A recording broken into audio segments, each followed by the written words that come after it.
are all loving it. And this particular devotional that I found last night in 2 flips is called So Many Unanswered Prayers. And I was immediately like, yup, that's the one. So I want to share this with you.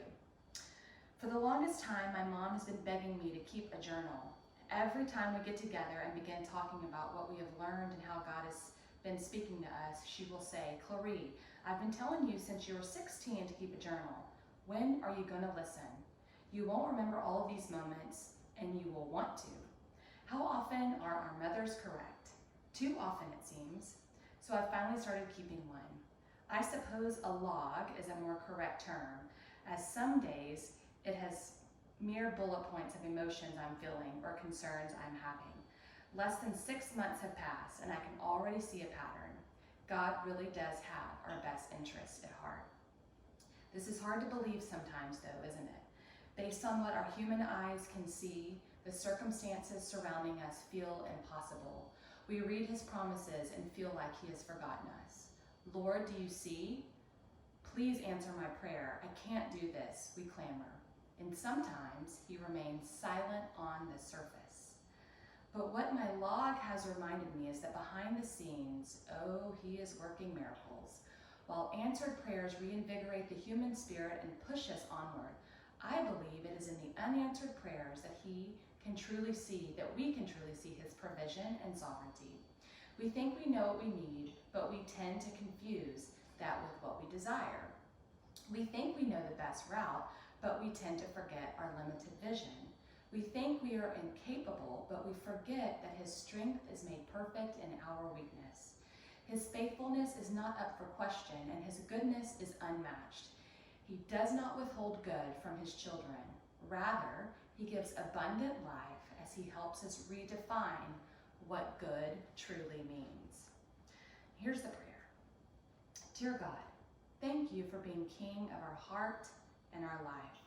You are faithful and kind, and we trust in your promises. When our mind wants to doubt, lead us back to your word and remind us of your character. As we lift our request and prayers to you, we trust that you will respond in your perfect power. In Jesus' name, amen. So here's what I love about this and what I would encourage all of us to do. So one thing I've learned over time is we can't hold, our bodies aren't designed to hold fear and anxiety. And if we don't release it through exercise, through journaling, it gets stuck and it stays there and it shows up through whether it be disease, stress, just our body literally will feel the anxiety and the fear unless we release it. So in addition to exercising with us every day, I encourage you to start keeping a journal. And every time you have a fear, an uncertainty, or an anxiety pop up, put it on paper. You've got to get it out of your body. I've learned that from our member and friend and my professional coach, Martha Lynn Mangum. We've got to get it on paper, get it out of our bodies. And this will be a really interesting experiment too, just to see how many of those fears and anxieties really do come true, and also how many of those get worked out and are delivered, for those solutions are delivered for us. And so write down every time something is delivered to you, write that down too, because that is just going to build our confidence. It's going to build our faith. And right now, that is what we need.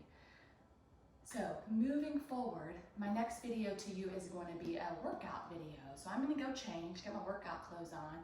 I'll record another video and post it. So really all you're going to need is a jump rope, but if you don't have a jump rope, that's no big deal. We'll totally make it work. Body weight, grab a mat. If you have a towel, grab a towel. Any kind of exercise rope is all you're going to need. But even if you don't have that, it's no big deal. We'll make it work. Okay, see you soon.